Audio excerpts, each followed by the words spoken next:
3-4 రోజుల కిందట కాంగ్రెస్ ప్రభుత్వం పోలీస్ శాఖ ఇటీవల తీసుకున్న ఒక గొప్ప నిర్ణయం. మహిళలు, బాలికలు ఏదైనా మానసికంగా, శారీరకంగా ఇబ్బందులు పడితే పోలీసులే ఇంటికి వచ్చి ఎఫ్ఐఆర్ తీసుకుంటామని ప్రకటించారు. ఈ విషయం సిఐడి అడిషనల్ డైరెక్టర్ చారు సీనా గారు ఇటీవల ప్రకటించారు. పక్కకు సజ్జనార్ గారు కూడా ఉన్నారు పక్కకు. నేను వీడియో కూడా అవన్నీ చూసిన. ఇది హర్షించదగ్గ ప్రకటన. మహిళలు, బాలికలు బాధితులుగా ఉన్న సమయంలో ఇలాంటి నిర్ణయం చాలా అవసరం, చాలా ముఖ్యం. గతంలో బాలికలకు, మహిళలకు కుటుంబం కానీ సమాజంలో కానీ అనేక రకాలుగా మానసికంగా, శారీరకంగా అవమానాలు పడ్డా, ఇబ్బందులు పడ్డా వారు ఇతరులతో చెప్పుకోవడానికి కొంత భయము, కొంత ఇబ్బందులు ఉండేవి.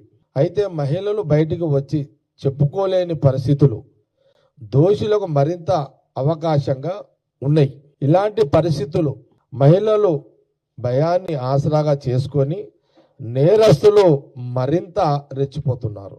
ఇలాంటి తరుణంలో కాంగ్రెస్ ప్రభుత్వం పోలీసు శాఖ ఇంటి వద్ద ఎఫ్ఐఆర్ నమోదు చేసుకోవడం మహిళలకు చాలా భరోసా ఇచ్చేటువంటి కార్యక్రమం.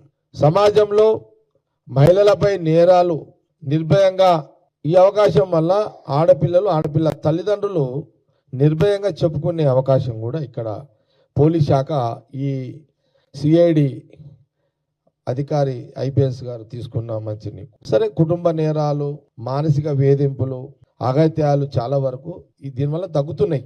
ఇది చాలా మంచి నిర్ణయం, హర్షించదగ్గ నిర్ణయం. సిఐడి అధికారి చారు సీనా గారు తీసుకున్న, ఐపీఎస్ అధికారి తీసుకున్న నిర్ణయం ఇది స్వాగతించదగ్గ విషయం, హర్షించదగ్గ విషయం. నేను కాంగ్రెస్ పార్టీ నాయకుడుగా గాంధీ భవన్ ద్వారా చారు సీనా గారిని పోలీస్ శాఖ సీఎం రేవంత్ రెడ్డి గారి ప్రభుత్వంలో ఇలాంటి నిర్ణయం తీసుకోవడం చాలా చాలా మంచి నిర్ణయం.